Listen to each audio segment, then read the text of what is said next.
रितिका शुक्ला। नमस्कार आप सभी का, हमारे साथ रितिका शुक्ला मैम है, अभी इंटरव्यू देके बाहर आ रही है। और कैसा रहा इंटरव्यू का पूरा माहौल अंदर? अच्छा था, काफी पॉजिटिव था। कितना देर तक इंटरव्यू आपका चला? 20 मिनट शायद। 20 मिनट काफी लंबा टाइम है, 20 मिनट मतलब एक। हाँ शायद। तो सारे सवालों का जवाब आपने टैकल कर दिया?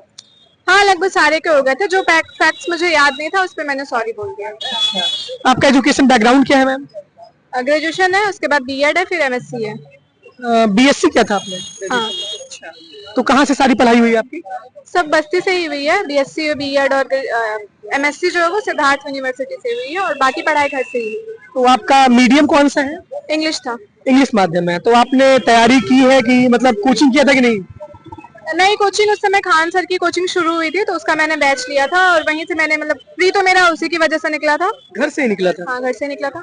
फिर मेंस के टाइम यूपीपीसीएस वल्ला का एक फ्री इनिशिएटिव चला था सफलता बैच का, उसमें मैं इनरोल थी।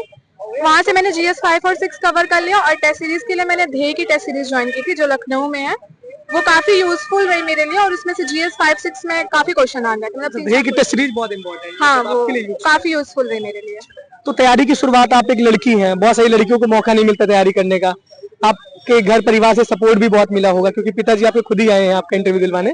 तो जो भी लड़की तैयारी करना चाहती है, जो भी लड़के तैयारी करना चाहते हैं, वो भी मध्यम वर्गीय परिवार से, गरीब बैकग्राउंड से हैं, तो वो बिना कोचिंग के कैसे तैयारी कर सकते हैं? घर पे बैठे बैठे आजकल बहुत सारे ऐसे माध्यम है जिससे कर सकते हैं, लेकिन उनके पास एक प्रॉपर स्ट्रेटेजी, प्रॉपर गाइडेंस नहीं रहती है। तो वो आप बताइए कि आपने कहाँ से कैसे किया था?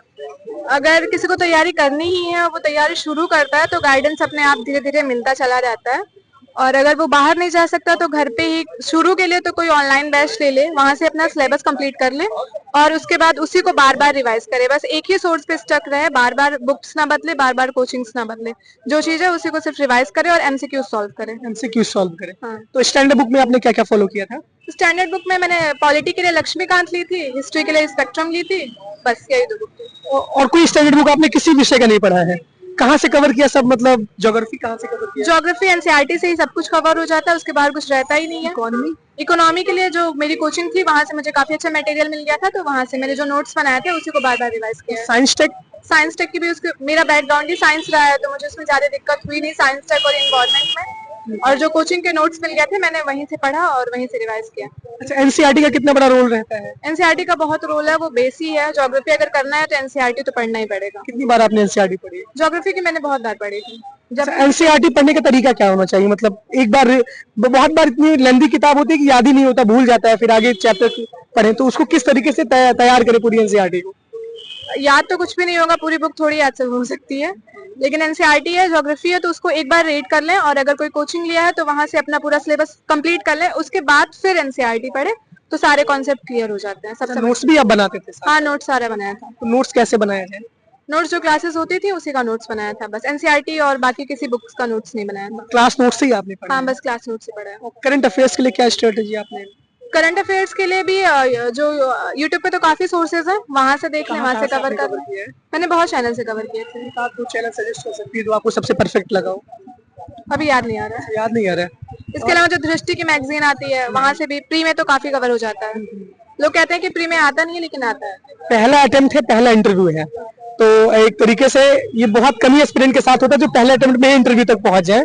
तो मतलब प्रीलिम्स के लिए अभी दिसंबर में प्रीलिम्स आने वाला है यूपीपीसीएस का, अभी लगभग 8 महीने हैं उसमें, तो स्ट्रैटेजी क्या होनी चाहिए प्रीलिम्स क्वालिफाई करने की?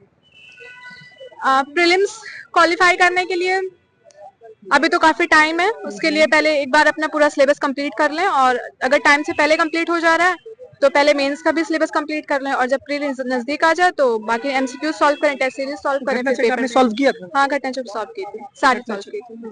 सारी सॉल्व किया था? हाँ। चलिए, बहुत बहुत धन्यवाद आपका, और आपका सिलेक्शन हो जाए यही कामना है। पिताजी भी आपके साथ है और हो जाएगा सिलेक्शन। Thank you. नेक्स्ट